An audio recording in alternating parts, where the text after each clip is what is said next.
Silent sentinels.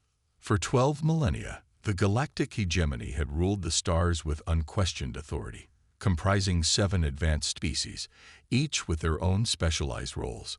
The hegemony had brought a rigid but prosperous order to over 10,000 worlds. The Tirsu managed administration with their hive mind efficiency. The crystalline Lorcae controlled advanced technologies. The gas giant dwelling Vorax provided energy solutions. The insectoid Grev served as warriors. The aquatic Nizira handled diplomacy. The plant-like Synth contributed sustainable agriculture. And the mechanical Cortal operated the vast shipyards that produced the hegemony's elegant vessels. High Commander Varric of the Grev stood on the command platform of the unyielding dominance, the flagship of the hegemony's grand fleet. His chitinous exoskeleton reflected the blue emergency lights that had been flashing relentlessly for the past 48 hours. 8 of his 12 limbs gripped various support railings as the massive dreadnought shuddered under another distant impact. "Status report," Varric demanded, his mandibles clicking with controlled anxiety. Tactical Officer Mira, a slender Tirsu with silvery skin and large, compound eyes, studied her holographic displays. "The third defensive line has collapsed, High Commander. We've lost contact with battle groups 7 through 12. The Eternal Vigilance and Sovereign Light have been destroyed. The Void Scourge continues to advance." Varric's compound eyes dimmed momentarily. The losses were catastrophic. 6 months ago, the mysterious entities they now called the Void Scourge had emerged from the uncharted regions beyond the galactic rim. Black ships that seemed to absorb light itself, weapons that ignored shields, and a hive mind tactical intelligence that adapted to every hegemony strategy within hours. They had already lost 47 systems, billions dead, hundreds of ships destroyed. High Commander, called Communications Officer Dren, a Nizira whose aquatic breathing apparatus bubbled nervously. "The Council demands an update." Varric's mandibles clicked in frustration. "Tell them we are implementing Contingency Protocol Delta 7. Immediate retreat to the Zeta perimeter." "But sir," Dren's tendrils waved in agitation. "Delta 7 means abandoning the entire Orion Spur. That's over 300 settled worlds." "I am aware," Varric said coldly. "The alternative is losing our entire fleet for nothing. Execute the order." As the unyielding dominance turned away from the battle, Varric moved to his private strategic chamber. The holographic display showed the relentless advance of the Void Scourge, consuming system after system. At their current rate, the hegemony would fall within 2 years. Varric's claw hovered over a restricted section of the star map, an unremarkable yellow star on the very edge of hegemony space. Sol, home to the species known as humans. The hegemony had discovered Earth nearly a century ago. Initial scans showed a civilization just beginning to explore their own system, with primitive weapons and limited faster-than-light capabilities. The diplomatic court had made brief contact, offering the standard terms for eventual membership in the hegemony. Share their resources, accept hegemony governance, and dismantle their military forces as a show of peaceful intent. The humans had politely declined. Rather than forcing the issue, the hegemony had simply placed monitoring satellites in the outer reaches of the Sol system and classified humans as a developing species to be revisited in a few centuries. The hegemony had far more important matters than a single stubborn world on the galactic fringe. That had been 97 years ago. Varric brought up the most recent intelligence reports on human activities. The data was sparse. The monitoring satellites had mysteriously failed over the decades, requiring occasional replacements. What little information they had gathered was puzzling. The humans had expanded throughout their home system, but showed little interest in establishing colonies beyond it. They had built habitats on their moon, terraformed their neighboring red planet, and established mining operations throughout their asteroid belt.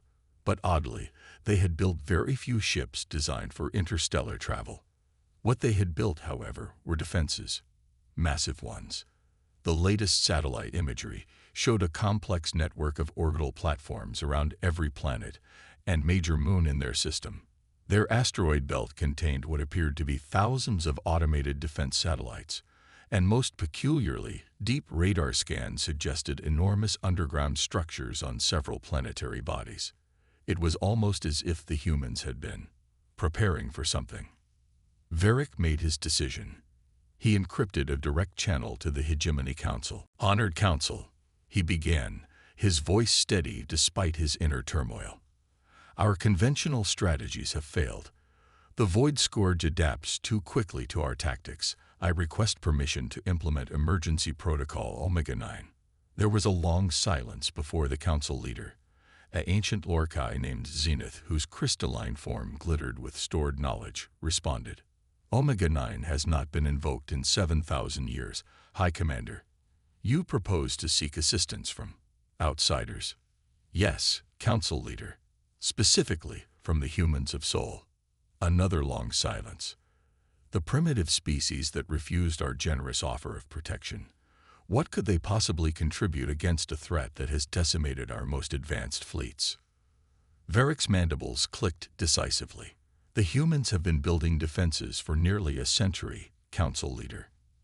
Defenses that suggest they anticipated a threat like the Void Scourge long before we did.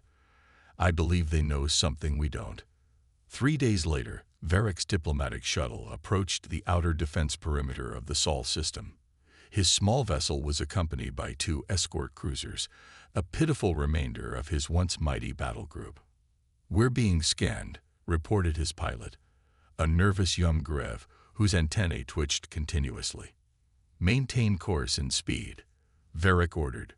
"Broadcast our diplomatic identification on all frequencies." Suddenly, space around them changed. Where moments before had been empty vacuum, now hundreds of defense platforms materialized, surrounding them completely. The platforms were angular, utilitarian, and bristling with weapon ports, starkly different from the elegant curves of hegemony vessels. "Stealth technology," Varric whispered. "They were there all along." A communication channel opened, and a human face appeared on the main screen. The being had dark skin, cropped white hair, and eyes that reflected decades of experience. "This is Grand Admiral Helena Okafor of the Earth Defense Force. You are entering sovereign human space with warships, High Commander Varric. Explain yourself." Varric was momentarily stunned. The human knew his name and rank. Their intelligence gathering was clearly more extensive than the hegemony had realized. "Grand Admiral Okafor," Varric began, gathering his composure. "I come seeking an urgent audience with your leadership. The hegemony faces an existential threat, one that may soon threaten Earth as well." Okafor's expression remained impassive. "The Void Scourge. Yes, we're aware." Again, Varric was taken aback. "You know of the Scourge?" "We've been monitoring their advance for the past 20 years, High Commander. They are not a new phenomenon. They emerge from the galactic rim approximately every 50,000 years to harvest advanced civilizations. Your hegemony is merely the latest target." Varric's mandibles clicked in shock. "How could you possibly know this?" Okafor allowed herself a small smile. "Because we found their previous victims. Archaeological expeditions to seemingly empty star systems revealed the remnants of civilizations destroyed long ago, all with evidence of the same attack patterns. We've been preparing for their arrival since we first discovered these ruins 70 years ago." "Then you understand the severity of our situation," Varric pressed.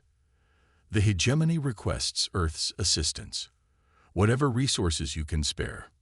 "Resources?" Okafor interrupted, her voice suddenly sharp. "Let me be clear, High Commander. When your hegemony discovered Earth a century ago, you dismissed us as primitive and unworthy.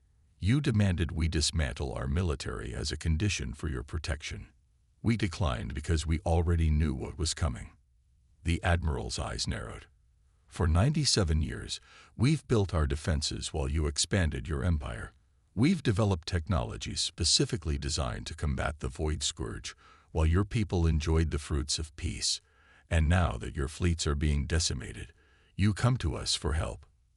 Varric lowered his head. "I understand your resentment, Admiral. But billions of lives are at stake. Not just hegemony citizens, but eventually all life in the galaxy, including humans. Okafor was silent for a long moment. I will consult with the Earth Defense Council. In the meantime, your vessels are permitted to approach Earth Orbital Station Artemis. But be warned, any deviation from your assigned flight path will be met with immediate defensive measures. As the communication ended, Varric's pilot looked at him with anxious eyes. Do you think they'll help us, High Commander? Varric stared at the blue-green planet growing larger in their view screen, now visible past the swarm of defense platforms. They might, he said quietly, but I suspect their help will come with conditions the hegemony may find difficult to accept. Hours later, Varric stood in a spacious conference room aboard the massive orbital station Artemis. Through the transparent ceiling, he could see Earth below, its continents partially obscured by swirling white clouds. But what truly captured his attention was the view in the opposite direction. Ships. Thousands of human warships arranged in precise formations extending far into space. Angular, black vessels with red striping, utterly unlike the sleek hegemony designs. Some were small and agile, others massive and imposing. All bristled with weapon systems unfamiliar to Varric's experienced eye. The door slid open, and a delegation of humans entered. Admiral Okafor led them, accompanied by several uniformed officers and civilian officials. High Commander Varric, Okafor said formally, may I present Defense Secretary Omar Chen and General Kira Volkov, Supreme Commander of the Earth Defense Force. Varric performed the traditional Grev greeting gesture with 4 of his upper limbs. I am honored by your presence. The hegemony appreciates your willingness to discuss. Let's dispense with the diplomatic niceties, interrupted Secretary Chen, a stern-faced human with silver-streaked black hair. We've reviewed your request and the current strategic situation. The Defense Council has reached a decision. Varric's antennae stiffened in anticipation. Earth will provide military assistance against the Void Scourge, Chen continued, under the following non-negotiable conditions. General Volkov, a tall human with piercing blue eyes and a network of facial scars, activated a holographic display showing a revised galactic map. First, she said, her voice carrying the unmistakable tone of command. All hegemony forces will operate under unified Earth command during joint operations. Second, continued Chen, the hegemony will recognize Earth and all human colonies as a fully sovereign and independent power, exempt from hegemony regulations and tributes. Third, Okafor added, the hegemony will share all its scientific and technological data with Earth, without restriction. And finally, Chen concluded, once the Void Scourge is defeated, the hegemony will support Earth's full representation on a reorganized Galactic Council, with equal standing to the founding species. Varric's compound eyes blinked rapidly. These terms would fundamentally alter the power structure that had defined the hegemony for millennia. Many on the Council would consider them outrageous. Yet what choice did they have? The Void Scourge advanced relentlessly while they debated. I will convey your terms to the Council, Varric said carefully. But I must ask, what can Earth truly offer against an enemy that has overcome our most advanced defenses? Your civilization has been spacefaring for barely 2 centuries. In response, General Volkov expanded the holographic display, showing detailed schematics of human warships and weapon systems. High Commander, she said, with the faintest hint of a smile, we've spent the last century preparing for this exact conflict. While your hegemony enjoyed peace and prosperity, humanity built for war. The hologram shifted to show a massive vessel, easily dwarfing even the unyielding dominance. The UES Thunderchild, Volkov said with evident pride. The first of our Leviathan-class dreadnoughts, equipped with phase shift drives, quantum disruption cannons, and adaptive shield harmonics specifically calibrated to counter Void Scourge energy signatures. How? Varric asked, unable to conceal his shock. How could you have developed such technologies without extensive contact with the Scourge? Admiral Okafor's expression hardened. As I said, we found their previous victims. We recovered and reverse-engineered fragments of both Void Scourge technology and the defenses their victims deployed. We've had decades to prepare while you've had months. Secretary Chen stepped forward. The Earth Defense Fleet stands ready, High Commander. 5,000 combat vessels, with another 3,000 in final assembly. You face extinction without our help. The question is, are the hegemony's pride and traditions worth the lives of its people?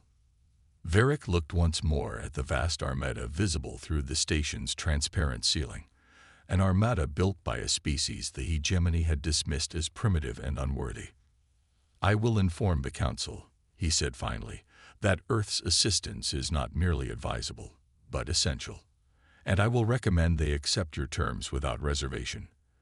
As the human officials exchanged glances of satisfaction, Varric added quietly, I believe the galaxy is about to change irrevocably, with or without the hegemony's consent. Indeed, High Commander. Admiral Okafor replied with a knowing smile. The age of human expansion has only just begun. Operation Thunderstrike.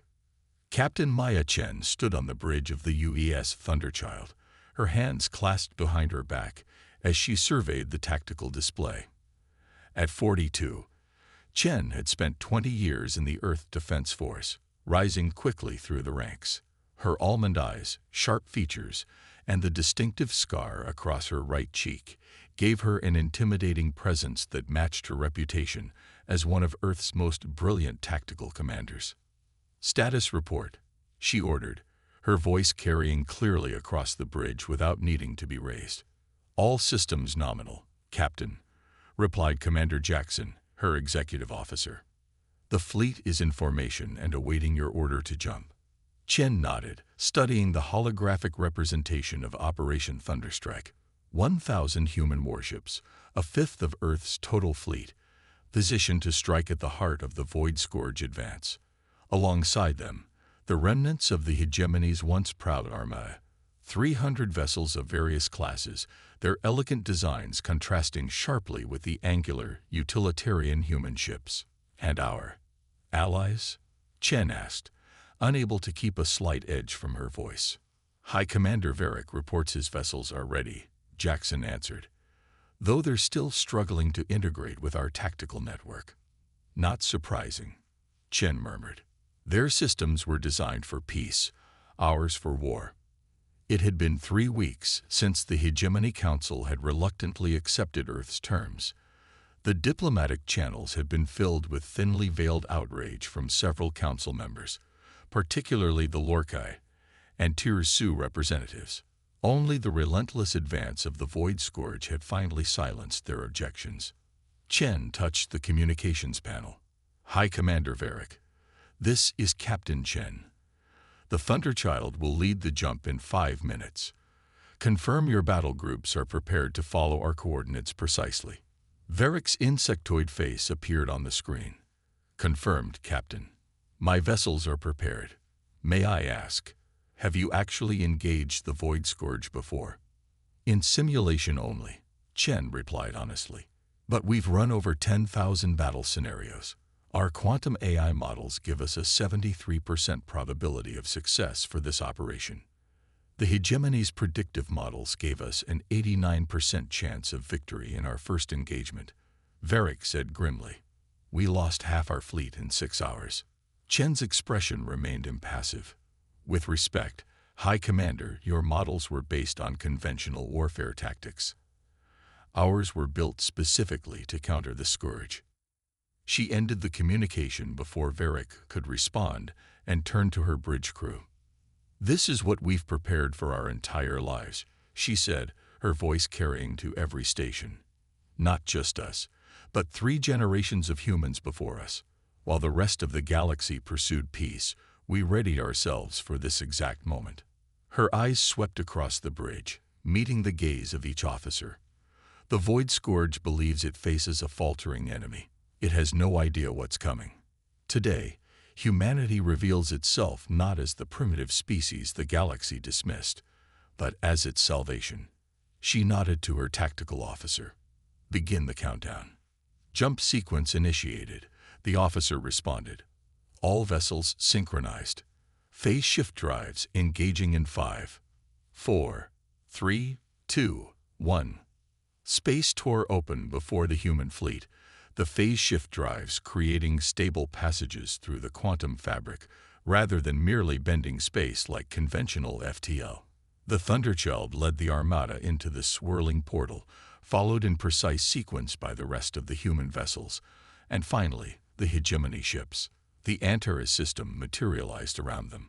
Once a thriving hegemony colony world with 12 billion inhabitants, now a graveyard orbiting a dying star. And at the center of the system, their target, the Void Scourge Command Nexus. The enemy response was immediate. Hundreds of black, asymmetrical vessels turned to face the human hegemony fleet, their surfaces seeming to absorb the light from the red giant star. Tactical analysis, Chen ordered calmly. 437 Scourge vessels detected, her tactical officer reported. Configuration matches our intelligence exactly. They're deploying in their standard phalanx formation. Predictable, Chen murmured. They haven't encountered an enemy that lasted long enough to force tactical adaptation. Weapons status. Quantum disruption cannons charged and locked. Shield harmonics calibrated to counterphase with Scourge energy signatures. Chen allowed herself a small, tight smile. Execute Battle Plan Alpha 3. Signal all vessels to engage. The human fleet split into 3 distinct formations, executing maneuvers with a precision that could only come from years of relentless drilling. The hegemony vessels, following predetermined positions in the human strategy, moved to support the flanks. The Void Scourge attacked first, their vessels unleashing streams of dark energy that had shredded through hegemony shields in previous engagements. But when the beams struck the human ships, something unexpected happened. Instead of penetrating, the energy dispersed across the surface of their adaptive shields, dissipating harmlessly into space. Shields holding at 92%, reported the tactical officer, unable to keep a note of triumph from his voice. Counterphase harmonics working exactly as designed. Return fire, Chen ordered. All forward batteries, coordinated volley. The Thunderchild shuddered as its quantum disruption cannons discharged, emitting beams of blindingly white energy. Where these beams struck the Scourge vessels, the black material of their hulls began to crystallize and shatter, exposing the alien ship's internal structures to space. Similar weapons fire erupted from the rest of the human fleet, tearing into the surprised Scourge formation.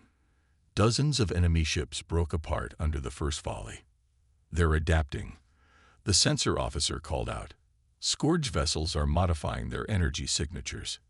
As expected, Chen replied. Implement Adaptive Protocol Sigma. All ships cycle shield harmonics according to the predetermined sequence. The bridge of the Thunderchild hummed with activity as the crew executed their long-rehearsed plans. On the tactical display, a battle unfolded with methodical precision.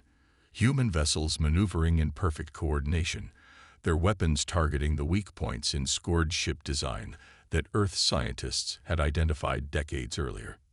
The hegemony vessels, following human tactical leadership, performed better than in any previous engagement.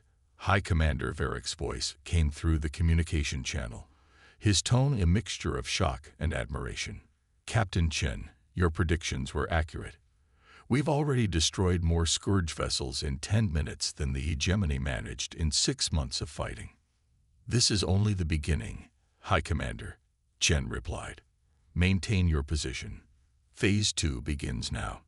She turned to her weapons officer. Deploy the Orpheus devices. From the underside of the Thunderchild and dozens of other specialized human vessels, small, drone-like objects detached and streaked toward the center of the Scourge formation. These devices, named after the mythological figure who ventured into the underworld, were Earth's most closely guarded weapon. As they penetrated deep into the enemy formation, the Orpheus devices activated. Rather than exploding, they emitted a complex quantum frequency that directly targeted the hive mind connection between Scourge vessels. The effect was immediate and dramatic. Across the battlefield, Scourge ships began to move erratically, their coordinated formations breaking down as the quantum interference disrupted their shared consciousness. Orpheus devices functioning at 87% efficiency, reported the tactical officer. Scourge hive mind cohesion dropping rapidly. Chen nodded in satisfaction. All vessels, advance and engage at will. Target isolated enemy ships first.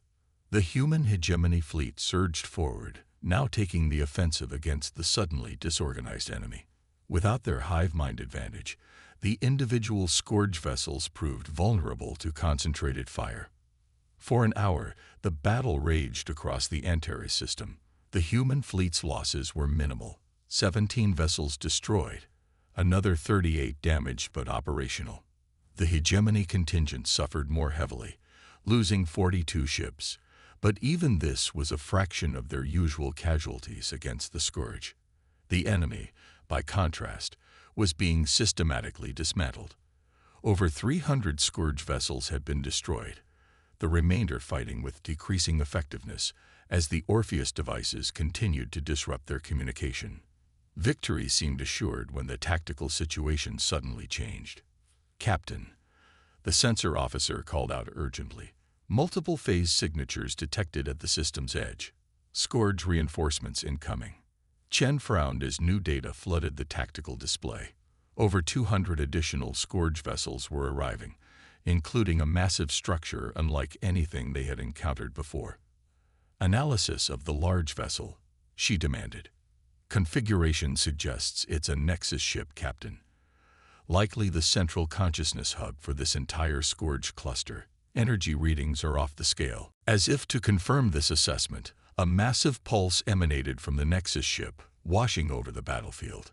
Immediately, the disrupted Scourge vessels began to reassert their coordination, moving once more in their deadly, precise formations. "Orpheus devices are being neutralized," the tactical officer reported grimly. "The Nexus is broadcasting a counter-frequency." Chen studied the tactical display, her mind racing through scenarios. This development wasn't entirely unexpected. Their simulations had shown a 32% probability that the Scourge would have developed countermeasures to quantum disruption. "Captain, the hegemony vessels are taking heavy damage," Commander Jackson reported. "High Commander Varick is requesting immediate support." Chen made her decision. "Signal all forces to implement contingency Omega. We're changing tactics." She turned to her navigation officer. "Plot a direct course for the Nexus ship. Maximum speed." Commander Jackson looked at her in alarm. "Captain, even with our shields, a direct approach would expose us to concentrated fire from the entire Scourge fleet." "Exactly," Chen replied with a cold smile. "They'll be so focused on destroying this ship that they'll ignore what's happening behind us." As the Thunderchild broke formation and accelerated toward the heart of the enemy fleet, Chen opened a channel to the rest of her forces. "This is Captain Chen. The Thunderchild will engage the Nexus directly. All supporting vessels, execute Thanatos protocol on my mark." The massive human dreadnought plunged into the Scourge formation, its advanced shields flaring brilliantly as they absorbed tremendous energy. Behind it, the rest of the human fleet began a complex series of maneuvers, forming a spherical formation that the hegemony vessels hastily mimicked. "Shields at 60% and falling," reported the tactical officer as the Thunderchild shuddered under continuous bombardment. "Maintain course," Chen ordered calmly. "Divert all non-essential power to forward shields." As the distance to the Nexus closed, the enormous alien structure began to emit pulses of dark energy directly at the approaching human vessel. Each impact caused the ship to lurch violently. "Shields at 28%, Captain. We can't take much more of this." Chen's eyes remained fixed on the tactical display, counting down the distance. "Steady. Hold course." When the Thunderchild was less than 10,000 kilometers from the Nexus, point-blank range in space combat, Chen gave the order they had all been waiting for. "Now, execute Thanatos protocol." Throughout the human fleet, specialized emitters activated simultaneously, generating a quantum resonance field that expanded outward in a perfect sphere. Where this field touched Scourge vessels, it created a cascading effect in their exotic matter power cores. The effect was catastrophic. Dozens of Scourge ships began to implode, their black hulls collapsing inward before erupting in brilliant explosions of released energy. The Nexus, focus of the attack, suffered the most dramatic reaction. Its massive structure contorted as though being crushed by an invisible hand, dark energy discharging wildly in all directions. All hands, brace for shockwave. Chen shouted as her vessel banked sharply away from the dying Nexus. The explosion, when it came, was unlike anything witnessed in recorded galactic history. A sphere of pure darkness expanded outward from where the Nexus had been, consuming everything it touched before collapsing back in on itself with a final, silent flash. When the sensors cleared, the battlefield had been transformed.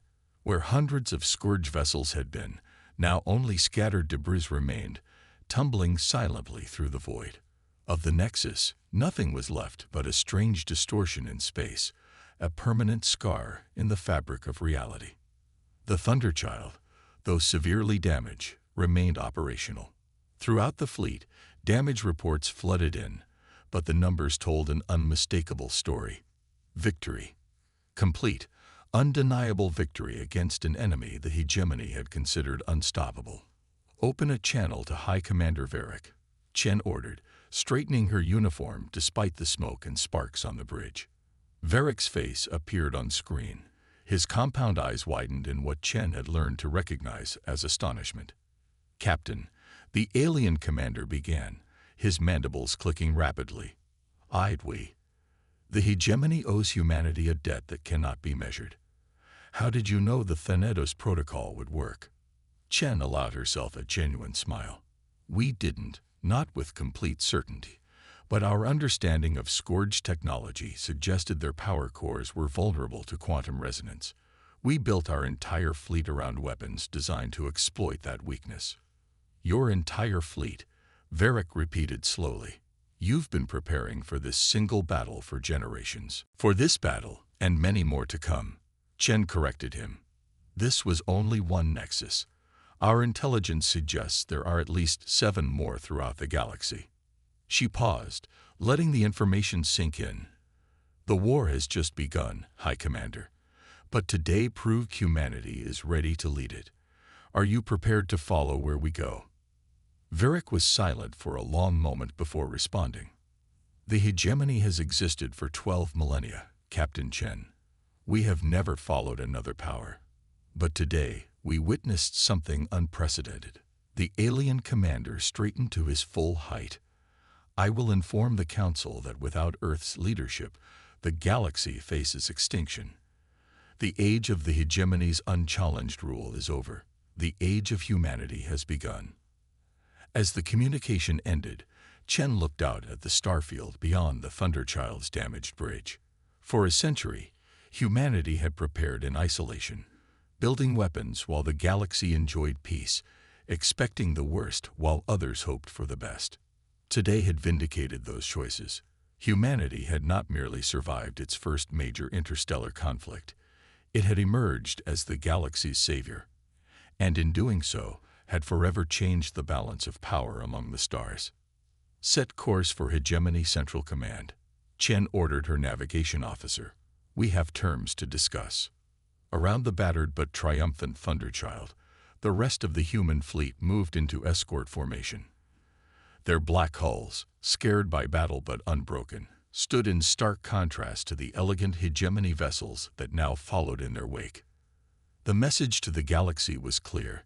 Humanity had arrived, and nothing would ever be the same.